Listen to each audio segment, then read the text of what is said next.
जय हिंद साथियों, राज क्लास में आप सबका का स्वागत है। तो साथियों, इस वीडियोस में हम बात करेंगे क्लास 12th वाली। वो भी हम इसमें बात करेंगे कॉमर्स और साइंस के जो हमारे स्टूडेंट हैं उन्हीं के लिए साथियों ये वीडियोस ज़्यादा स्पेशल है।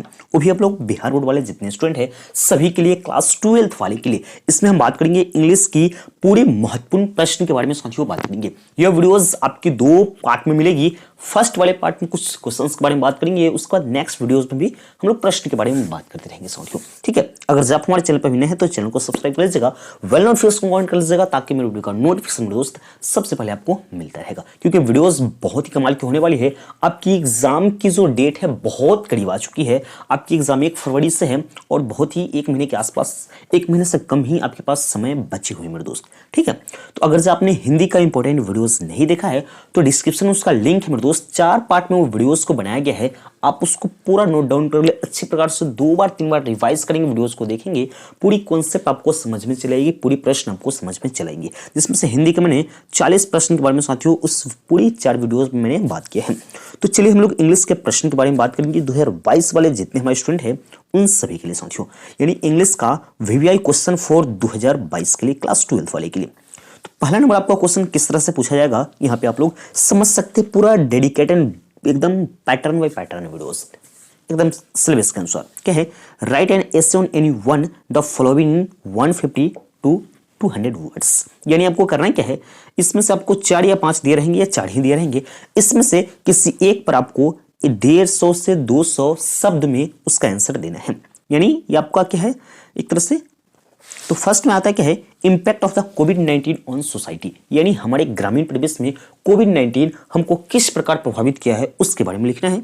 ये किसी 5 में से किसी एक के बारे में। या वर्क इज वर्शिप, यानी कर्म ही पूजा है। Role of sciences in the present age, यानी वर्तमान स्थिति में साइंस की क्या भूमिका रही है इसके बारे में आप लिख सकते हैं, इंग्लिश में लिखना है।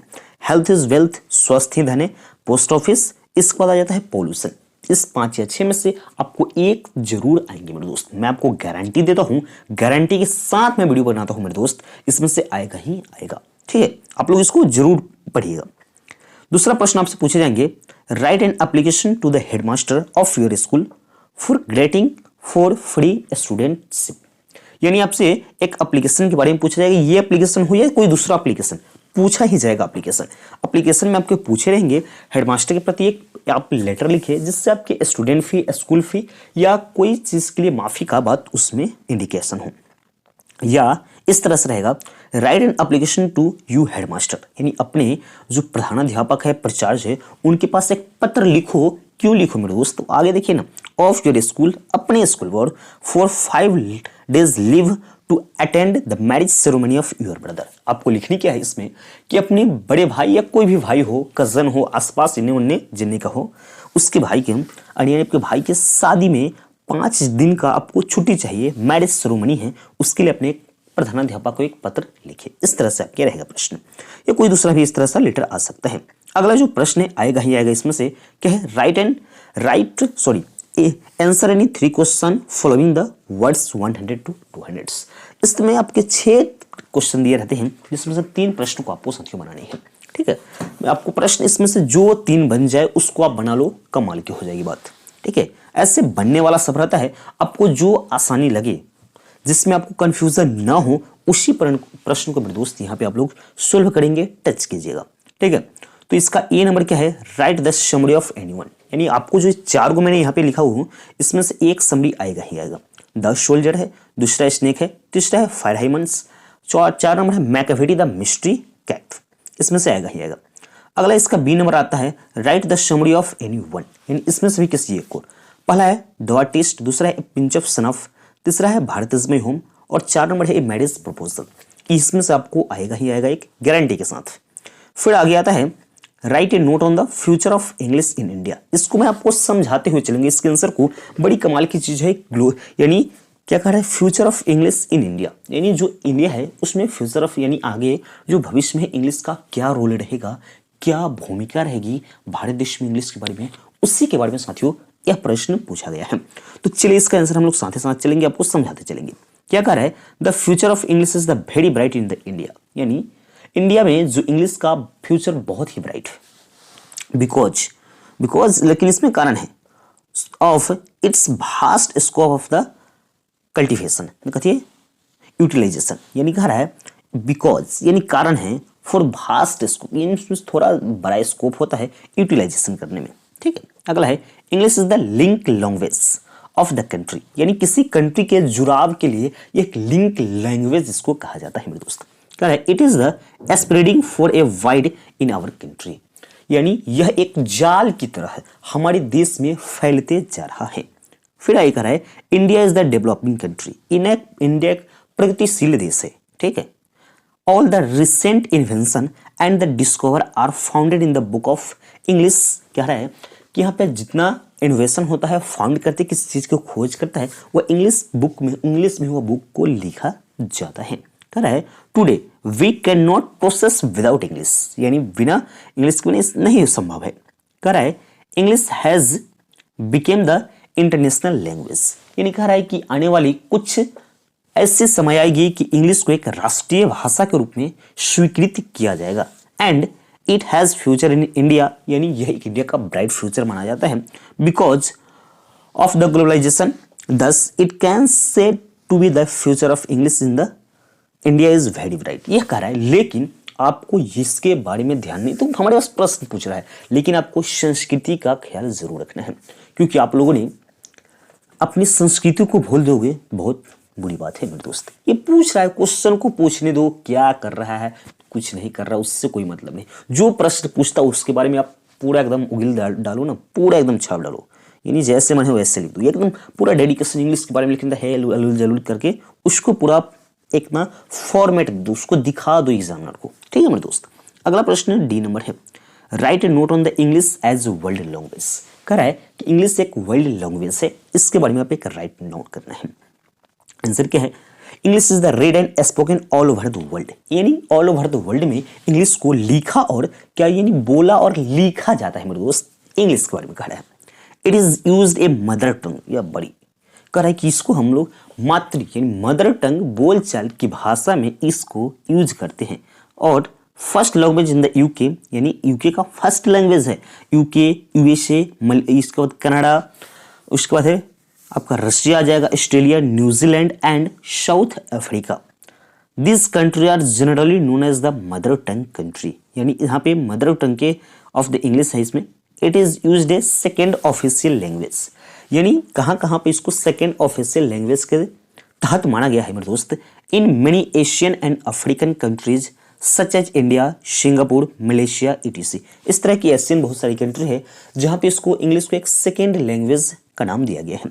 This language belong to the whole world, यानी यह जो लैंग्वेज है यह पूरे विश्व में प्रचलित है, पूरे देश में इसको क्या करता है तो बिलोंग्स करता है, उससे मिलता जुलता है। It is now the main language of the science and technology, यानी कह रहा है कि साइंस और टेक्नोलॉजी का एक बहुत मेन लैंग्वेज है इंग्लिश। दस it can be said the English is the world language, या इंग्लिश इज इंटरनेशनल लैंग्वेज। दो प्रश्न इससे आपको दो तरह से प्रश्न को पूछ सकता है। इंटरनेशनल लैंग्वेज कहेगा, आपको रहेगा right A short note of the international language in India, चाहे इंटरनेशनल लैंग्वेज के बारे में या इंग्लिश लैंग्वेज के बारे में in all over the world के बारे में, इस तरह से पूछेंगे प्रश्न मेरे दोस्त। ठीक है, और या और में करके यह प्रश्न को दिया रहेगा right a brief note of the global English. बताना है कि ग्लोबल जो इंग्लिश है उसके बारे में एक थोड़ा सा ब्रीफली करके आपको यहाँ पे समझानी है। तो चलिए मेरे दोस्त देखते हैं today English is known as a global language, यानी हम लोग आजकल इंग्लिश को एक ग्लोबल लैंग्वेज के तहत देखते हैं।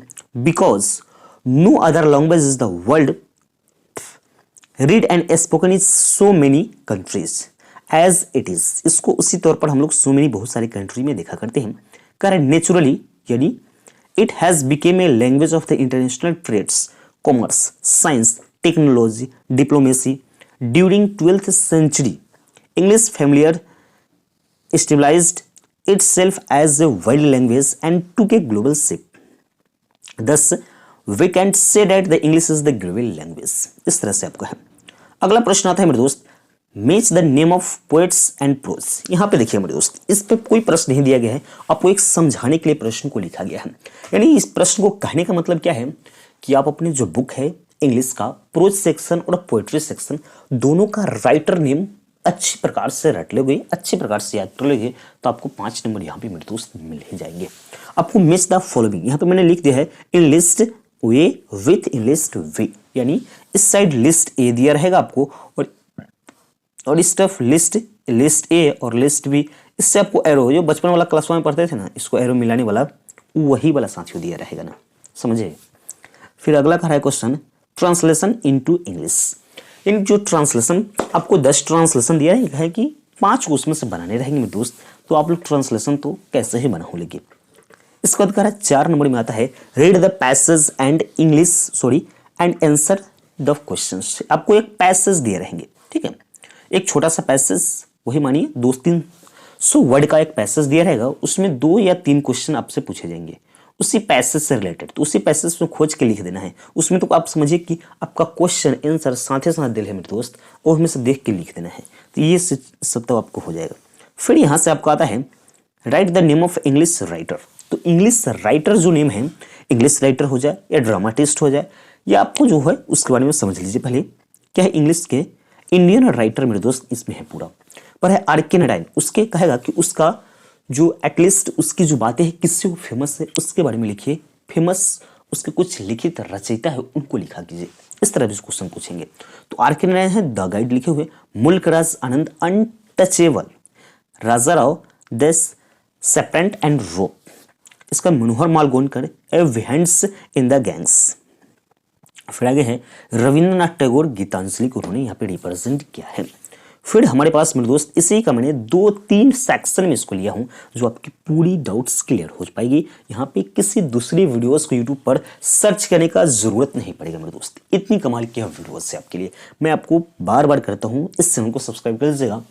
पूरा आपको क्लास 12 की पूरी प्रिपरेशन साइंस हो और आर्ट्स हो, पूरी वीडियोस आपको मिलेगी, थोड़ी सी लेट से मिलेगी, एग्जाम से पहले मिलेगी जरूर मेरे दोस्त, इतना कि आप उस वीडियोस को देखकर बहुत अच्छी खासी नंबर प्राप्त कर सकते हैं मेरे दोस्त। पूरी एकदम गेसिंग क्वेश्चन रहता है, ठीक है।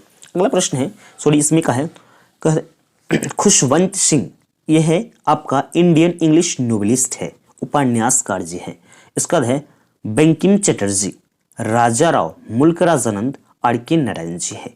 आपका इंग्लिश नोवेलिस्ट के बारे में पूछेगा 5 तो ये लिख लीजिएगा, कैसे भी चल जाएगा। या आपसे इंग्लिश नोवेलिस्ट नहीं पूछ दिया, आपको पूछ देता कि इंग्लिश ड्रामाटिस्ट के बारे में लिखिए मेरे दोस्त, तो वो भी है ना, देखिए ना यहाँ पे क्या है, ओलिवर गोल्डस्मिथ, कांग्रेस, इसके बाद शेरिडन, जॉन लिली, इसका शेक्सपियर जी है। ये आपके 5 है यहाँ पे। फिर आगे हम लोग प्रश्न को बढ़ते हैं। प्रश्न यहाँ पे मैंने 5 ही प्रश्न है, इसी के बारे में बात करेंगे। आगे का जो 6 नंबर प्रश्न है इसमें जो आपके बुक से है क्वेश्चन आंसर, उसी के बारे में साथियों इसमें बहुत सारे मैंने प्रश्न 1-2 पढ़ रहा हूँ। क्या है, what was the role of fire in our developments, ये डेवलपमेंट के बारे में, फायर के बारे में करना है, या इस तरह से कोई लोमोवोव, चिकोव, ये सब का जो बुक से है, बुक से भी कुछ क्वेश्चन पूछते हैं, तो उसी के यहाँ पे मैंने बुक का 20 प्रश्न को आपको सेलेक्ट करके दे रहा हूँ मेरे दोस्त, उससे आएगा ही आएगा, ये मेरा आपसे वादा है। अब 5 तक ही आप हम लोग आज देखेंगे। आज इसमें आप 2 बार 3 बार करके इस वीडियोज को देखेंगे, इसका आंसर आपको साथ ही साथ है। कुछ ऐसी चीज़ है जिसका आंसर नहीं दिया गया है, आपको आप लोग खुद से लिख लेना। ये तो जो है ई number match the following in the list वाला अपने बुक से याद कर लेंगे मेरे दोस्त। ट्रांसलेशन ये सब तो आप लोग को प्रैक्टिस करने आता है। और साथियों इसमें बता देना चाहता हूँ कि इसमें जो है आपका ग्रामर सेक्शन में क्या होता है, tense, voice, narration, tense, voice, narration और प्रीपोजिशन, ये सब जो होता है, आर्टिकल्स होता है,